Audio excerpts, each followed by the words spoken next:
Hello बच्चों, मैं लेकर आई हूँ ज्योग्राफी और प्रश्न पत्र मैंने सॉल्व किया है पार्ट ए का। इसमें 3 नंबर के 3 क्वेश्चन हैं। पहले में है 3 क्वेश्चन, दूसरे में है 4 क्वेश्चन और तीसरे में है 4 क्वेश्चन। पहला वाला है निबंधात्मक, दूसरा है संक्षिप्त प्रश्न और तीसरा है अति संक्षिप्त प्रश्न। तो तीनों क्वेश्चन को मैंने सॉल्व करके लाया है। चलिए स्टार्ट करते हैं। पहला क्वेश्चन है, जॉन हेनरी प्राट द्वारा प्रतिपादित भू संतुलन की अवधारणा का सचित्र व्याख्या कीजिए। तो बच्चों, यहाँ पे बुक की सहायता से आपको चित्र बनाना है। मैंने थ्योरी डिटेल करके लाया है। जॉन हेनरी प्राट द्वारा प्रतिपादित भू संतुलन एक भौगोलिक सिद्धांत है जो पृथ्वी की सतह पर ऊर्जा और पदार्थ के संतुलन को समझाने का प्रयास करती है। इस सिद्धांत के अनुसार पृथ्वी की सतह पर ऊर्जा और पदार्थ का संतुलन एक निरंतर प्रक्रिया है जो विभिन्न भौगोलिक प्रक्रियाओं के माध्यम से बनाए रखा जाता है।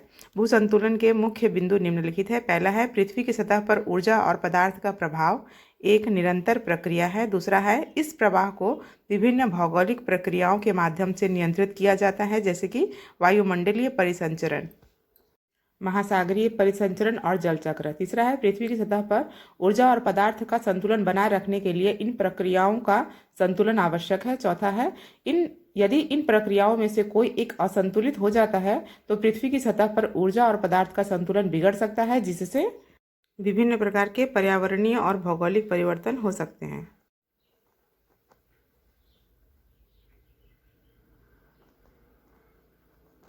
जॉन हेनरी पार्थ द्वारा प्रतिपादित भू संतुलन की अवधारणा एक महत्वपूर्ण भौगोलिक सिद्धांत है जो पृथ्वी की सतह पर ऊर्जा और पदार्थ के संतुलन को समझाने का प्रयास करता है। इस सिद्धांत के अनुसार पृथ्वी की सतह पर ऊर्जा और पदार्थ का संतुलन एक निरंतर प्रक्रिया है जो विभिन्न भौगोलिक प्रक्रियाओं के माध्यम से बनाए रखा जाता है। भू संतुलन की अवधारणा को समझने के लिए हमें पहले पृथ्वी की सतह पर ऊर्जा और पदार्थ के प्रभाव को समझना होगा। पृथ्वी की सतह पर ऊर्जा के मुख्य स्रोत सूर्य की ऊर्जा है जो विभिन्न रूपों में पृथ्वी की सतह पर पहुंचती है। इस ऊर्जा को उपयोग विभिन्न भौगोलिक प्रक्रियाओं में किया जाता है, जैसे कि वायुमंडलीय परिसंचरण, महासागरीय परिसंचरण और जल चक्र। भू संतुलन की अवधारणा के अनुसार पृथ्वी की सतह पर ऊर्जा और पदार्थ का संतुलन विभिन्न भौगोलिक प्रक्रियाओं के माध्यम से बनाए रखा जाता है। इन प्रक्रियाओं में शामिल है, पहला है वायुमंडलीय परिसंचरण। वायुमंडलीय परिसंचरण पृथ्वी की सतह पर ऊर्जा के प्रभाव को नियंत्रित करता है और यह प्रक्रिया वायुमंडलीय दबाव, तापमान और आर्द्रता के अंतर के कारण होती है। दूसरा है अमहासागरीय परिसंचरण। पृथ्वी की सतह पर ऊर्जा और पदार्थ के प्रभाव को नियंत्रित करता है। यह प्रक्रिया महासागरीय धाराओं, ज्वार भाटा और महासागरीय चक्रों के माध्यम से होती है। तीसरा है जल चक्र। जल चक्र विभिन्न सतह पर जल के प्रभाव को नियंत्रित करता है। यह प्रक्रिया वाष्पीकरण, संघनन और वर्षा के माध्यम से होती है। इन प्रक्रियाओं के माध्यम से पृथ्वी की सतह पर ऊर्जा और पदार्थ का संतुलन बनाए रखा जाता है। यह संतुलन पृथ्वी की सतह पर जीवन को बनाए रखने के लिए बहुत आवश्यक है। भू संतुलन की अवधारणा का सचित्र व्याख्या। तो चित्र आप अपने बुक में जो होगा उस तरह से दे दीजिएगा क्वेश्चन के अनुसार से, और अगर नहीं मिलता है तो गूगल की सहायता से चित्र पर थोड़ा ध्यान देने की ज़रूरत है। अगर इस क्वेश्चन को आप लेते हो तो चित्र भी बनाना बहुत ज़रूरी है। आगे बढ़ते हैं। पृथ्वी की सतह पर ऊर्जा और पदार्थ का प्रभाव निम्नलिखित तरीके से होता है। सूर्य की ऊर्जा, वायुमंडलीय परिसंचरण, महासागरीय परिसंचरण, जल चक्र। पृथ्वी की सतह पर ऊर्जा और पदार्थ का संतुलन इस प्रकार है। भू संतुलन की अवधारणा पृथ्वी की सतह पर ऊर्जा और पदार्थ के प्रवाह को समझने के लिए एक महत्वपूर्ण सिद्धांत है। यह सिद्धांत हमें पृथ्वी की सतह पर जीवन को बनाए रखने के लिए आवश्यक ऊर्जा और पदार्थ के संतुलन को समझने में मदद करता है। बी नंबर है, विभिन्न प्रकार के भ्रंशों के विभिन्न संरचनात्मक तत्वों का विशिष्ट चित्रों के साथ वर्णन कीजिए। आंसर है, भ्रंशु एक प्रकार की भूगर्भिक संरचना है जो चट्टानों के विकृत होने से बनती है। भ्रंशु के विभिन्न प्रकार होते हैं जिनमें से प्रत्येक की अपनी विशिष्ट संरचनात्मक विशेषताएं हैं। पहला है मोड़ भ्रंशु। मोड़ भ्रंशु एक प्रकार का भ्रंशु है जिसमें चट्टानें ऊपर की ओर मुड़ी होती है। इस प्रकार के भ्रंशु में चट्टानें एक अर्धवृत्ताकार आकार में मुड़ी होती है और उनके केंद्र में एक उच्च बिंदु होता है। आपको चित्र देना है यहाँ पर। अगला है संरचनात्मक तत्व। पहला है इसमें अक्ष। मोर भ्रंशु का अक्ष वह रेखा है जो भ्रंशु के केंद्र से गुजरती है और उसके उच्च बिंदु को दर्शाती है। अगला है पार्श्व। मोर भ्रंशु का पार्श्व वह क्षेत्र है जो अक्ष से दोनों ओर स्थित होता है। अगला है शिखर। मोर भ्रंशु का शिखर वह उच्च बिंदु है जो अक्ष पर स्थित होता है। दूसरा नंबर है अवसोड़ भ्रंशु। अवसोड़ भ्रंशु एक प्रकार का भ्रंशु है जिसमें चट्टानें नीचे की ओर मुड़ी होती हैं। इस प्रकार के भ्रंशु में चट्टानें एक अर्धवृत्ताकार आकार में मुड़ी हुई होती हैं और उनके केंद्र में एक निम्न बिंदु होता है। चित्र देना है यहाँ पर अवमूढ़ भ्रंशु का। अगला है संरचनात्मक तत्व। पहला है इसमें अक्ष। अवमूढ़ भ्रंशु का अक्ष वह रेखा है जो भ्रंशु के केंद्र से गुजरती है और उनके निम्न बिंदु को दर्शाती है। दूसरा है पार्श्व। अवमूढ़ भ्रंशु का पार्श्व वह क्षेत्र है जो अक्ष में दोनों ओर स्थित होता है। अगला है तल। अवमूढ़ भ्रंशु का तल वह बिंदु है जो अक्ष पर स्थित होता है। अगला है तल। अवमूढ़ भ्रंशु का तल वह निम्न बिंदु है जो अक्ष पर स्थित होता है। तीसरा है पार्श्व भ्रंशु। पार्श्व भ्रंशु एक प्रकार का भ्रंशु है जिसमें चट्टानें एक ही दिशा में मुड़ी होती हैं। इस प्रकार के भ्रंशु में चट्टानें एक समतल आकार में मुड़ी होती हैं और उनके केंद्र में एक समतल बिंदु होता है। चित्र देना है। अगला है संरचनात्मक तत्व। अक्ष। पहला है पार्श्व भ्रंशु का अक्ष वह रेखा है जो भ्रंशु के केंद्र से गुजरती है और उसके समतल बिंदु को दर्शाती है। दूसरा है पार्श्व। पार्श्व भ्रंशु का पार्श्व वह क्षेत्र है जो अक्ष से दोनों ओर स्थित होता है। इन चित्रों और वर्णनों से स्पष्ट होता है कि भ्रंशु के विभिन्न प्रकार हो सकते हैं। आपको चित्र देना है यहाँ पर और प्रत्येक की विशिष्ट संरचनात्मक विशेषताएं होती हैं। अगला क्वेश्चन है सी नंबर। वायुमंडलीय तापमान की विभिन्नता के 5 प्रमुख कारणों का सचित्र व्याख्या कीजिए। तो यहाँ पे चित्र बुक की सहायता से आपको बनाना पड़ेगा। आंसर है वायुमंडलीय तापमान कई कारकों के कारण भिन्न भिन्न होता है। निम्नलिखित कुछ मुख्य कारण हैं। पहला है अक्षांशीय विभिन्नता। पृथ्वी की सतह पर अक्षांशीय विभिन्नता के कारण वायुमंडलीय तापमान में विभिन्नता आती है। ध्रुवीय क्षेत्रों में तापमान कम होता है जबकि समशीतोष्ण और उष्णकटिबंधीय क्षेत्रों में तापमान अधिक होता है। ऊंचाई की भिन्नता। पृथ्वी की सतह पर ऊंचाई की भिन्नता के कारण वायुमंडलीय तापमान में विभिन्नता आती है। उच्च ऊंचाई वाले क्षेत्रों में तापमान कम होता है जबकि निम्न ऊंचाई वाले क्षेत्रों में तापमान अधिक होता है। अगला है महासागरीय प्रभाव। महासागरों का प्रभाव वायुमंडलीय तापमान पर पड़ता है। महासागरों के पास के क्षेत्रों में तापमान अधिक होता है जबकि महासागरों से दूर के क्षेत्रों में तापमान कम होता है। अगला है वायुमंडलीय दबाव। वायुमंडलीय दबाव का प्रभाव वायुमंडलीय तापमान पर पड़ता है। उच्च दबाव वाले क्षेत्रों में तापमान अधिक होता है जबकि निम्न दबाव वाले क्षेत्रों में तापमान कम होता है। अगला है मौसमी परिवर्तन। मौसमी परिवर्तन का प्रभाव वायुमंडलीय तापमान पर पड़ता है। विभिन्न मौसमों में तापमान में परिवर्तन होता है जैसे कि गर्मियों में तापमान अधिक होता है और सर्दियों में तापमान कम होता है। अगला है दिन और रात का परिवर्तन। दिन और रात के परिवर्तन के कारण वायुमंडलीय तापमान में विभिन्नता आती है। दिन में तापमान अधिक होता है जबकि रात में तापमान कम हो जाता है। अगला है जलवायु परिवर्तन। जलवायु परिवर्तन के कारण वायुमंडलीय तापमान में विभिन्नता आती है। जलवायु परिवर्तन के कारण वायुमंडलीय तापमान में वृद्धि या कमी भी हो सकती है। वायुमंडलीय तापमान के विभिन्नता के 5 प्रमुख कारण निम्नलिखित हैं। पहला है अक्षांशीय विभिन्नता। पृथ्वी की सतह पर अक्षांशीय विभिन्नता के कारण वायुमंडलीय तापमान में विभिन्नता आती है। ध्रुवीय क्षेत्रों में तापमान कम होता है जबकि समशीतोष्ण और उष्णकटिबंधीय क्षेत्रों में तापमान अधिक होता है। यहाँ चित्र देना है। दूसरा है ऊंचाई की विभिन्नता। पृथ्वी की सतह पर ऊंचाई की विभिन्नता के कारण वायुमंडलीय तापमान में विभिन्नता आती है। उच्च ऊंचाई वाले क्षेत्रों में तापमान कम होता है जबकि निम्न ऊंचाई वाले क्षेत्रों में तापमान अधिक होता है।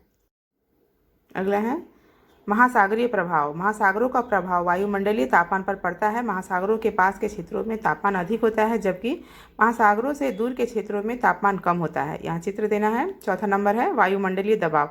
वायुमंडलीय दबाव का प्रभाव वायुमंडलीय तापमान पर पड़ता है। उच्च दबाव वाले क्षेत्रों में तापमान अधिक होता है जबकि निम्न दबाव वाले क्षेत्रों में तापमान कम होता है। यहाँ भी चित्र देना है। पांचवा है मौसमी परिवर्तन। मौसमी परिवर्तन का प्रभाव वायुमंडलीय तापमान पर पड़ता है। विभिन्न मौसमों में तापमान में परिवर्तन होता है जैसे कि गर्मियों में तापमान अधिक होता है और सर्दियों में तापमान कम होता जाता है।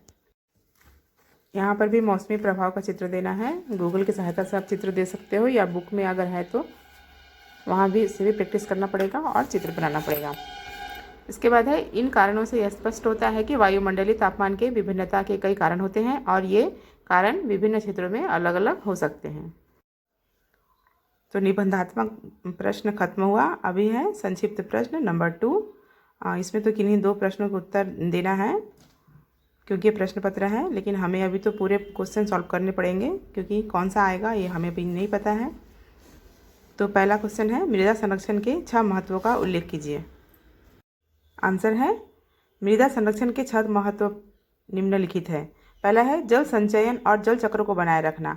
मृदा संरक्षण से जल संचयन और जल चक्र को बनाए रखा जा सकता है, जिससे जल की कमी की समस्या को कम किया जा सकता है। दूसरा है उर्वरता और उत्पादकता को बढ़ाना। मृदा संरक्षण से मृदा की उर्वरता और उत्पादकता को बढ़ाया जा सकता है, जिससे कृषि उत्पादन में वृद्धि की जा सकती है। तीसरा है मृदा क्षरण को रोकना। मृदा संरक्षण से मृदा क्षरण को रोका जा सकता है, जिससे मृदा की गुणवत्ता को बनाए रखा जा सकता है। चौथा है जैव विविधता को संरक्षित करना। मृदा संरक्षण से जैव विविधता को संरक्षित किया जा सकता है, जिससे पारिस्थितिकी तंत्र को बनाए रखा जा सकता है। 5वां नंबर है जल प्रदूषण को कम करना। मृदा संरक्षण से जल प्रदूषण को कम किया जा सकता है, जिससे जल संसाधनों की गुणवत्ता को बनाए रखा जा सकता है। 6वां है वायुमंडलीय कार्बन को कम करना। मृदा संरक्षण से वायुमंडलीय कार्बन को कम किया जा सकता है, जिससे जलवायु परिवर्तन को कम किया जा सकता है। इन महत्वों से यह स्पष्ट होता है कि मृदा संरक्षण हमारे पर्यावरण और कृषि उत्पादन के लिए अत्यंत महत्वपूर्ण है। अगला क्वेश्चन है बी नंबर, मानसून और जेठ धारा के बीच संबंधों की व्याख्या कीजिए। आंसर है, मानसून और जेठ धारा दोनों ही भारतीय उपमहाद्वीप में एक मौसमी संबंधी घटनाएं हैं। इन दोनों के बीच एक महत्वपूर्ण संबंध है। पहला है मानसून की उत्पत्ति। मानसून की उत्पत्ति जेठ धारा से होती है। जेठ धारा एक गर्म और आर्द्र हवा है जो भारतीय महासागर से आती है। यह हवा भारतीय उपमहाद्वीप में गर्मियों के मौसम में आती है और मानसून की उत्पत्ति का कारण बनती है। दूसरा है मानसून की दिशा। जेठ धारा की दिशा मानसून की दिशा को निर्धारित करती है। जेठ धारा की दिशा से मानसून की दिशा तय होती है, जो आमतौर पर दक्षिण पश्चिम से उत्तर पूर्व की ओर होती है। तीसरा है मानसून की तीव्रता।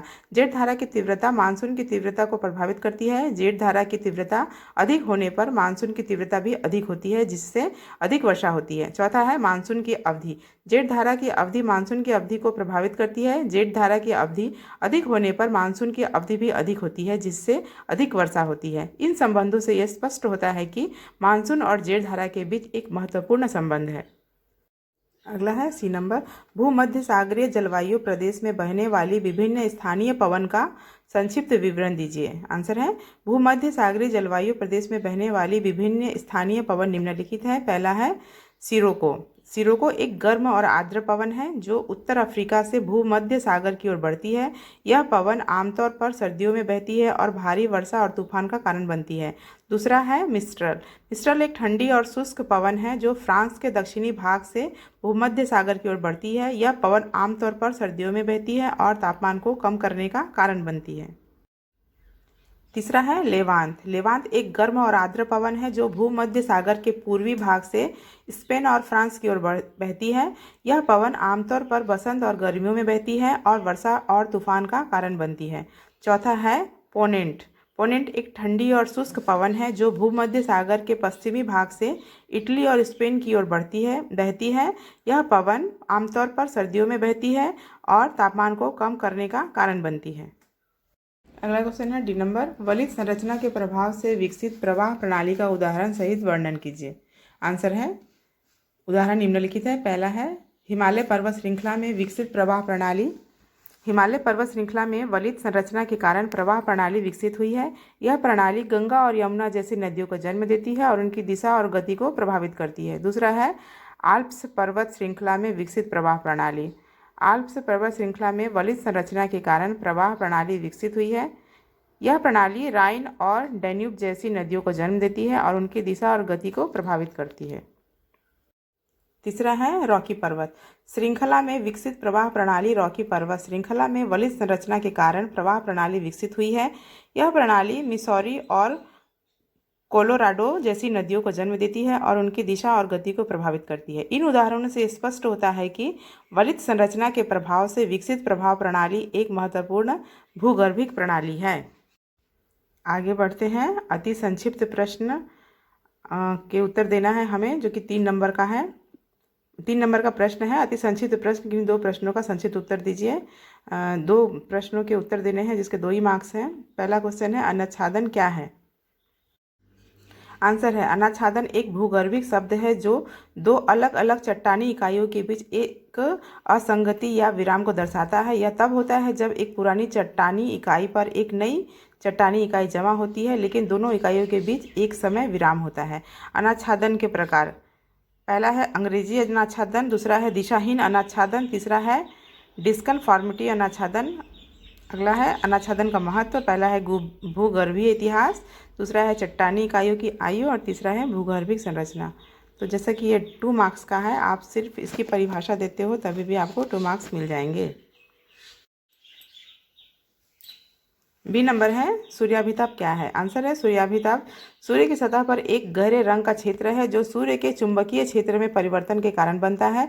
यह क्षेत्र सूर्य की सतह के तापमान से कम तापमान पर होता है, जिसके कारण यह गहरे रंग का दिखाई देता है। सूर्याभिताप की विशेषताएं, पहला है गहरे रंग का क्षेत्र, दूसरा है चुंबकीय क्षेत्र में परिवर्तन। तो आप विशेषताएं ना देकर सिर्फ इसकी परिभाषा देते हो तभी भी आपको 2 मार्क्स मिल जाएंगे। अगला क्वेश्चन है, घाटी समीर क्या है? आंसर है, घाटी समीर एक प्रकार की स्थानीय हवा है जो घाटियों और पहाड़ी क्षेत्रों में पाई जाती है। यह हवा दिन के समय घाटी के तल से ऊपर की ओर बहती है और रात के समय घाटी के तल से नीचे की ओर बहती है। घाटी समीर की विशेषताएं हैं, पहला है दिन के समय ऊपर की ओर बहाव, दूसरा है रात के समय नीचे की ओर बहाव। घाटी समीर का महत्व है, पहला है स्थानीय मौसम को समझने में मदद, दूसरा है कृषि और जल संसाधनों पर प्रभाव। तो यहाँ पर भी घाटी समीर के बारे में बताने से ही हो जाएगा। विशेषताएं या महत्व नहीं भी आप लिखते हो तभी भी कोई फ़र्क नहीं पड़ेगा, आपको 2 मार्क्स मिल जाएंगे। जब आप घाटी समीर के बारे में सिर्फ लिखते हो तो आपको 2 मार्क्स बहुत अच्छे से मिल जाएंगे। अगला है डी नंबर, अपवाह बेसिन उदाहरण सहित परिभाषा लिखिए। अपवाह बेसिन की परिभाषा, अपवाह बेसिन एक ऐसा क्षेत्र है जिसमें वर्षा का जल एक निश्चित दिशा में बहता है और एक नदी, झील या समुद्र में मिलता है। अपवाह बेसिन के उदाहरण, पहला है गंगा नदी का अपवाह बेसिन, दूसरा है नील नदी का अपवाह बेसिन, तीसरा है अमेजन नदी का अपवाह बेसिन। तो बच्चों, विभाग अ पार्ट ए मतलब ख़त्म हो चुका है ये, और विभाग बी मैं नेक्स्ट अगले वीडियो में दूंगी,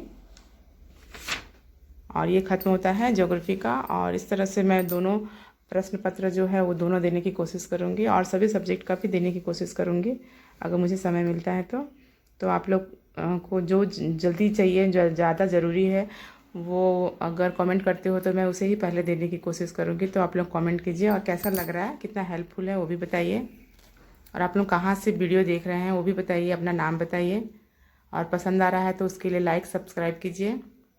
थैंक यू।